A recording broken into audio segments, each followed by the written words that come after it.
को powered bye Vimal. Vimal बोलो जुबा केसरी. कोल्हापूर जिल्ह्याच्या धरण क्षेत्रात पावसाचा जोर कायम आहे. त्यामुळे जिल्ह्यातल्या सर्वच नद्यांच्या पाणी पातळीमध्ये आता झपाट्याने वाढ होताना पाहायला मिळते. पंचगंगा नदीची पाणी पातळी आता जवळपास 18 फुटांवर जाऊन पोहोचली आहे आणि त्यामुळे जिल्ह्यातील 7 बंधारे आता पाण्याखाली गेलेले आहेत. मी आता आहे शिंगणापूर बंधाऱ्याच्या परिसरामध्ये आणि आपण बघू शकतो हा बंधारा आता ओव्हरफ्लो झालेला आहे. मात्र तरी देखील वाहनधारक धोकादायकपणे या सगळ्या बंधाऱ्यावरून जाताना आपल्याला पाहायला मिळतात. फक्त वाहनधारकच नाहीत तर चालत जाणारे जे काही नागरिक आहेत ते देखील या बंधाऱ्यावरून धोकादायकपणे चालत जात असतानाचं चित्र आहे ते पाहायला मिळतंय.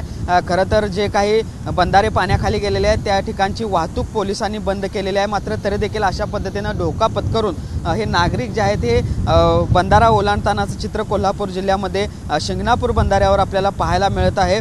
खरं तर पुण्याच्या भुशी डॅम परिसरामध्ये कालच एक दुर्दैवी घटना घडली. त्यानंतर देखील अजूनही अशा पद्धतीनं नागरिक कुठेतरी सतर्क झाले नाहीत की काय अशी म्हणायची ही परिस्थिती म्हणावी लागेल. आपण बघतोय कशा पद्धतीनं हे दुचाकी चालक असतील, 4 चाकी चालक असतील हे अशा पद्धतीनं धोकादायकपणे या वाहत्या पाण्यामधून मार्ग काढताना पाहायला मिळतात. पाण्याला आपण जर पाहिलं तर पाण्याचा प्रवाह मोठ्या प्रमाणावर आहे आणि तरी देखील हे सगळे वाहनधारक अशा पद्धतीनं यातून मार्ग काढत पुढे येत असल्याचं पाहायला मिळतंय.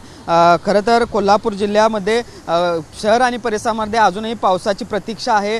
पावसाची उघडझाप होते. मात्र जिल्ह्याच्या धरण क्षेत्रात मात्र पावसाचा जोर वाढलेला आहे आणि त्यामुळे नद्यांच्या पाणी पातळीमध्ये अशा पद्धतीनं वाढ होते. मात्र पाणी पातळीत वाढ होत असताना देखील सामान्य नागरिक मात्र अशा पद्धतीचा धोका पत्करत असतानाचं चित्र देखील पाहायला मिळते. त्यामुळं कोणत्याही पद्धतीचा धोका लोकांनी पत्करू नये अशा पद्धतीचं आवाहन देखील प्रशासनाकडून करण्यात येते. मात्र तरी देखील नागरिक अशा पद्धतीनं ओव्हरफ्लो झालेल्या बंधाऱ्यावरून धोकादायकपणे वाहतूक करत असतानाचं चित्र सध्या कोल्हापूरमध्ये पाहायला मिळतंय.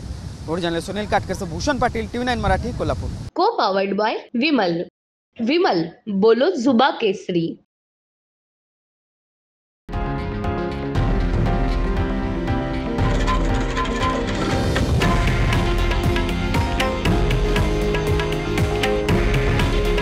हे आहे देशातील नंबर 1 न्यूज नेटवर्क आणि आपण पाहत आहात TV9 मराठी.